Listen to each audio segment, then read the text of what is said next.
All right, guys. Our next guest is a former Strikeforce champion, a staple at AKA, and one of the top fighters in the UFC Middleweight Division. Ladies and gentlemen, Luke Rockhold is on Submission Radio. Luke, welcome to the show. How you going?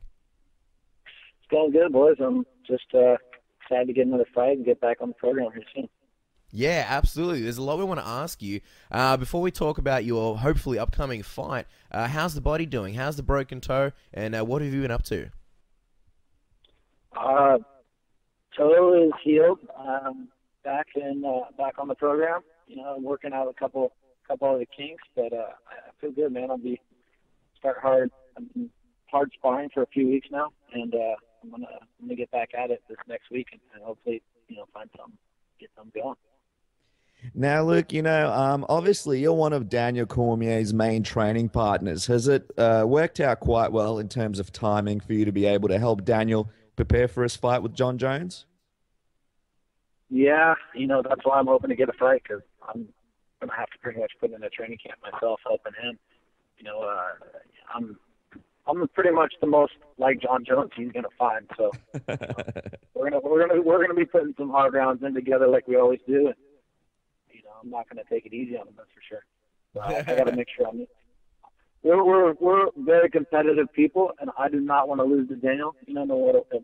Whatever I'm doing. So I got to be in shape because I'm not trying to get gas out and get my ass kicked.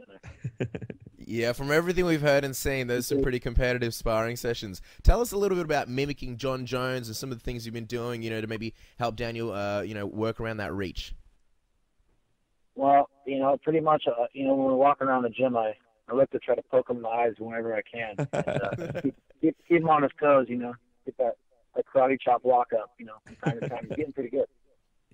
Well, speaking of the karate chop that you just mentioned, there was a big hoo-ha, big scuffle at the press conference that obviously everyone's been talking about. What did you think about this altercation? And why do you think Daniel Cormier gets under Jon Jones' skin so easily? I think there's been a lot of hype, around it, this fight. People have been nagging him, saying that he could beat Jon. Everyone wants to, pick a guy that can beat the champ. When a guy's on top that long, everyone's trying to find who's going to be the guy to beat him. And, a lot of people have thought of Daniel for a long time, and for good reason. I mean, he's a great fighter. He's got the skills to beat Jon Jones, and he trains with a pretty good camp too. As for the fight, as DC, he's a drama queen. So I expect that to happen. He's gotten pretty damn touchy a lot of his weigh-ins. You see him when he got Pat Cummings. He pushed Pat Cummings other time too, time before. But he likes the attention and he knows how to sell a fight. So I think it was a good move, I guess. Yeah, I was going to say, one thing that he's definitely done is really sold this fight. Early in the day, Cormier was kind of a little bit more quiet. He sort of went off his skills in his resume. Now this whole thing's happened. I don't want to get your thoughts, in terms of the brawl. Like, some people say, look, it's unprofessional, this and that. Other people say, look, it's the fight business. These things do happen. At the end of the day, it's going to be great for pay-per-view sales and things like that. What are your thoughts? Yeah, I'm all for it. I mean, we're fighting. This is our job, and this is what people pay to see. And shit talk and all that commotion, before fights, that just slows it even harder. I mean, it's like you get slapped on the wrist, take your whatever fine it's going to be, 20, 30,000, who cares? Because you're going to make hundreds of thousands of more dollars for that fight. That's going to build that pay-per-view sell that much more. You're going to make that much money. So, I think there's a certain level of conduct you have to, have, but things happen. I think that one was people. I won't say it's bad, but for the sport, it happens, and I think it's going to be good for business. That's all that really matters. Absolutely. And, over here in Australia, there's headlines on all the big news websites, so it's certainly doing something. Now, Luke, before we get on to your next fight, I just have a question. There was a little bit of an exchange that was recorded between DC and Jones before an ESPN interview where Jones said along the lines of that he would kill Daniel Cormier if he came over to his room and tried to spit in his face, and kept repeating this whole killing thing. Do you think that Jones needs to be a little bit careful saying stuff like that, leading up to this fight? Yeah, that was pretty heavy. I didn't know about that until about an hour ago. We were in the gym in DC. He's like, you see this? You see this video? I'm like, of course I saw the video. He goes, no, this one. Showed me, and I was like, oh my god. Yeah, he took that one a little too far. I mean, you gotta. when you're mic'd up, in a room. I mean, you don't say things that don't want. Even if it's like off air. Come on. I mean, you know better than that. DC should know better than that. I mean. Yeah, there's generally a rule in radio. If you're near a mic, you be very careful what you say.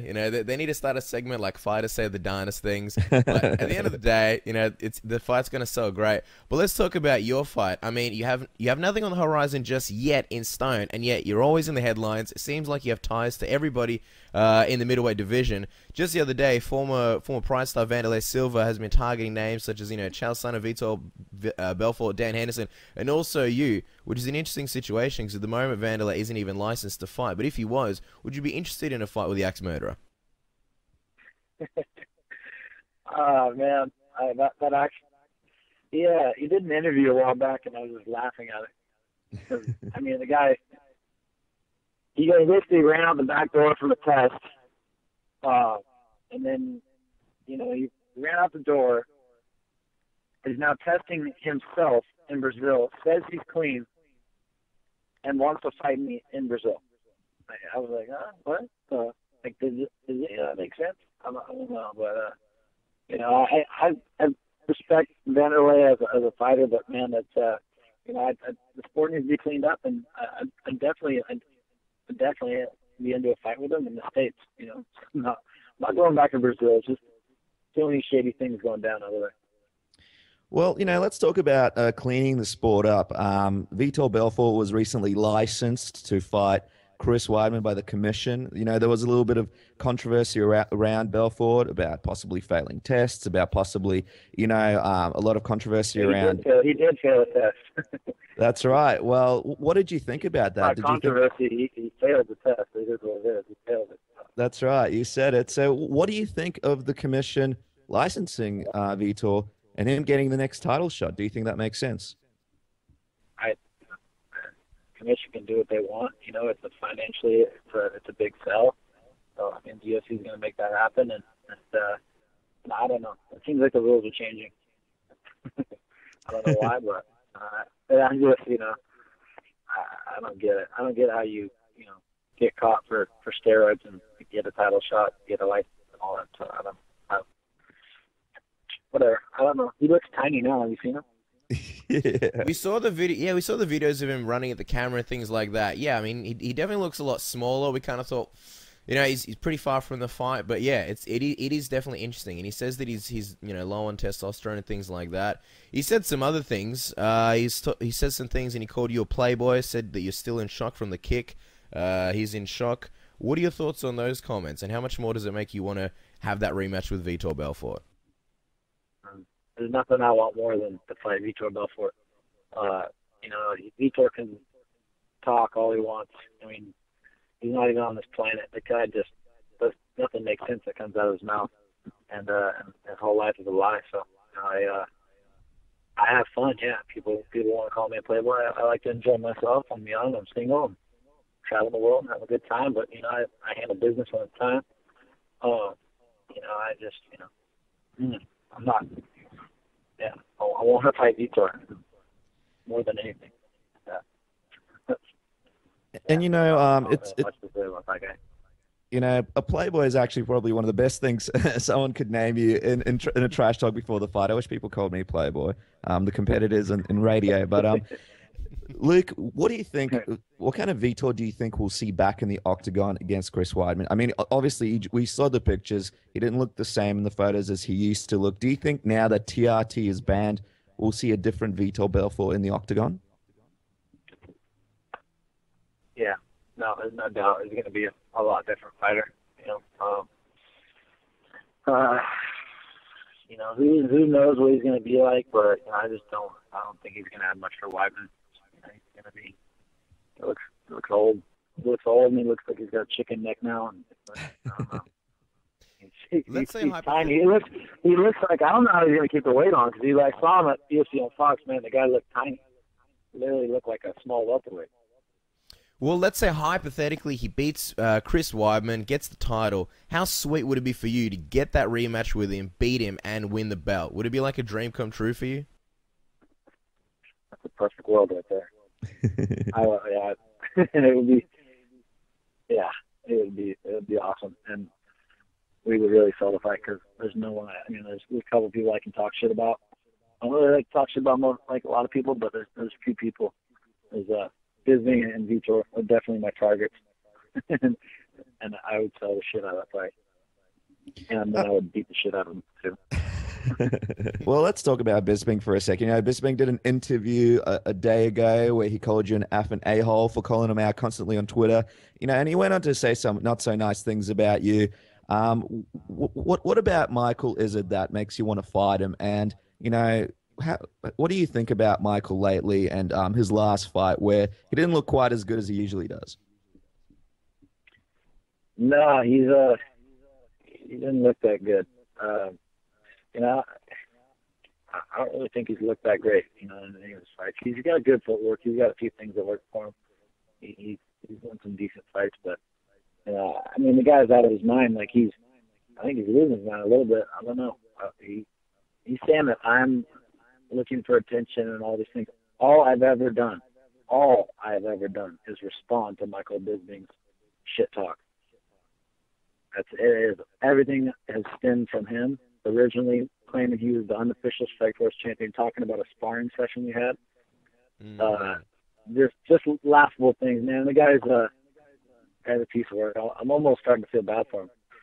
he's got his son. He's got his son like defending him now too. It's some funny stuff, and you know, it's just I mean, the guy is just I'm pretty much done on him. I don't think he's going to get past Conley either. And of all your current fighting options and rivals, Lyoto Machida has seemingly been the most polite when calling you out. He mentioned your accolades as Strikeforce champ, your number 5 ranking, and the fact that you guys could put on a great fight. What are your thoughts on a potential fight against the Dragon? Yeah, he's an amazing fighter, and I got a lot of respect for him too. You know, that's an interesting matchup, and I suggested it to Joe and the guys, and I'd definitely be open to that fight.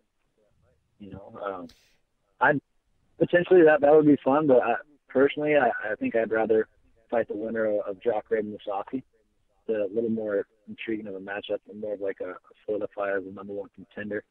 Lyoto had a great fight with Weidman, so I mean, going out there and putting a stamp on that fight, and you know, beating Lyoto and hopefully finishing him like you know Weidman couldn't, that would be a pretty big statement too. So, you know, I'm definitely open to the fights. You know, whatever the UFC wants to do. And I was going to ask, fights against obviously guys like Michael Bisping, Vitor Belfort, you know, it'd be so easy to sell fights like that for both of you guys. You know, Lyoto Machida, he's probably one of the most respectful guys in the division. Would it be a hard sell for you against Lyoto Machida? Yeah, it'd be tough as hell, man. I mean, it'd have to be a co-main event for a big show because, I mean, I don't know how I can talk. I don't know. There's other ways of promoting, but definitely, I mean, fight sports have always stemmed from shit talk and proven winners. So, I mean, it's a good thing to have. But maybe me and Lyoto will create some beef and we'll call each other up every night and start a little action show for you guys. Well, let's talk about Jacare and Mousasi for a second. In that, obviously, you fought Jacare. You won a decision, a unanimous decision. Who do you think wins in the fight between Jacare and Mousasi? And if you did have to fight Jacare again, how do you think that fight would go a second time? You know, I think it's a great matchup. Mousasi looked good in his last fight against Munoz, so Jacare has been looking good, you know, for forever. I mean, he's always been solid. So I give the edge to Jacare. I think he's just a little more powerful, and he's got solid, judo. He's got good wrestling. He's got great jiu-jitsu. So I think he's gonna kind of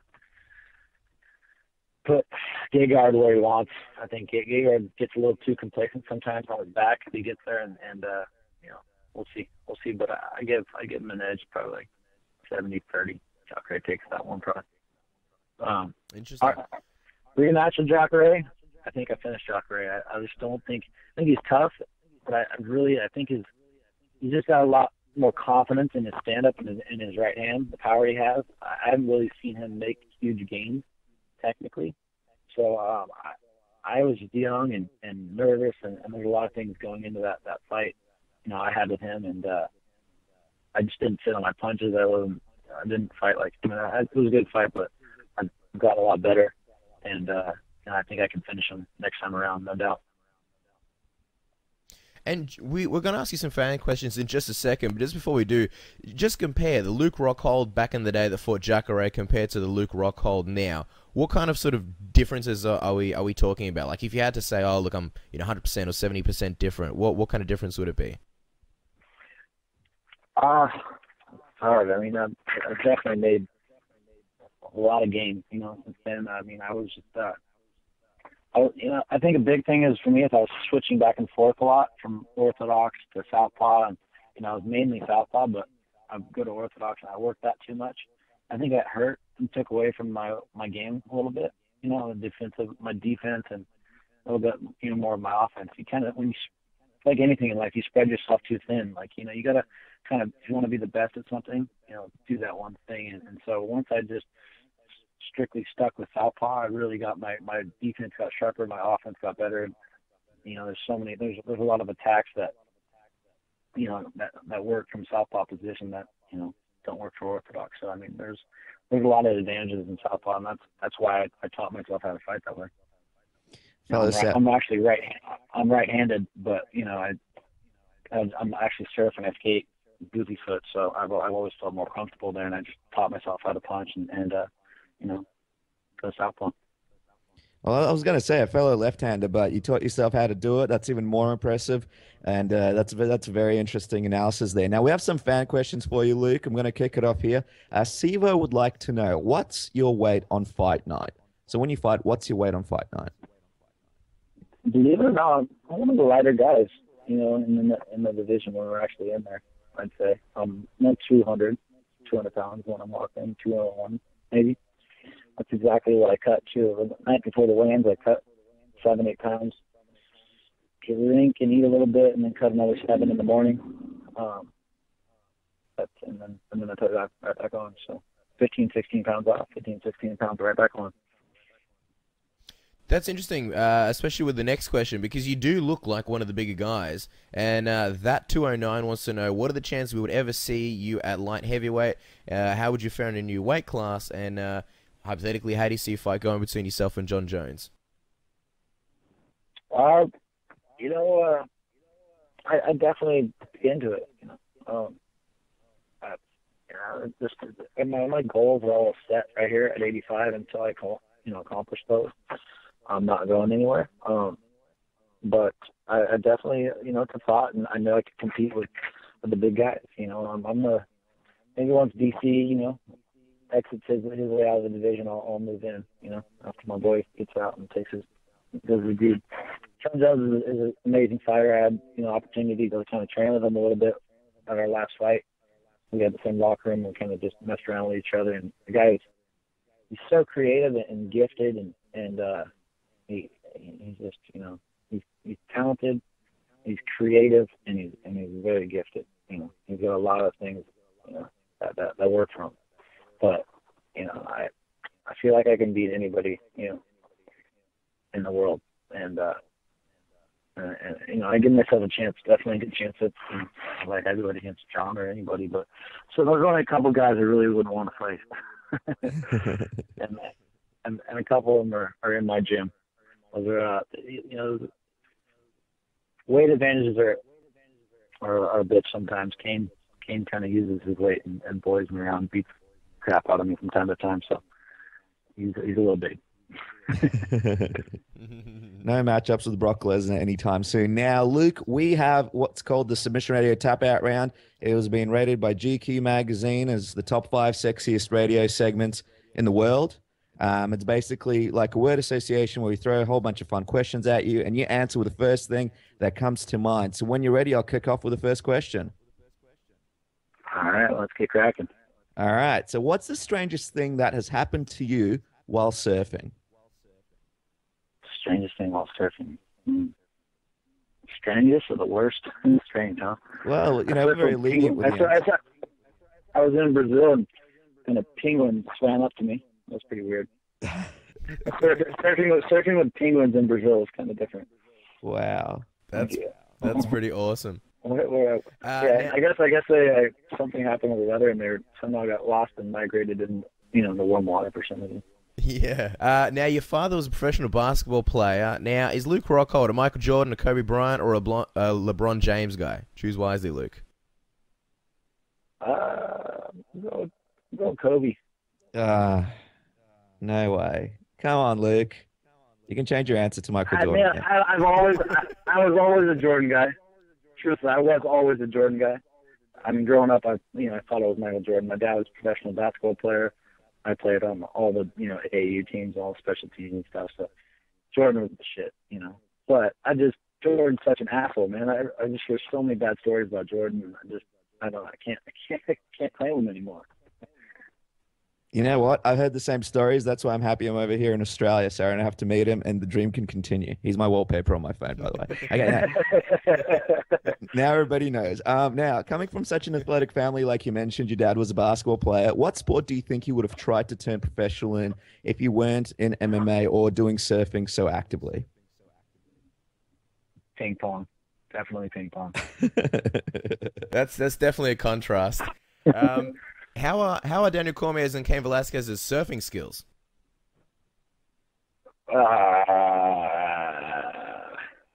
That's about it. I took BC surfing once. I wouldn't even call it surfing. I gave him like an island to surf on.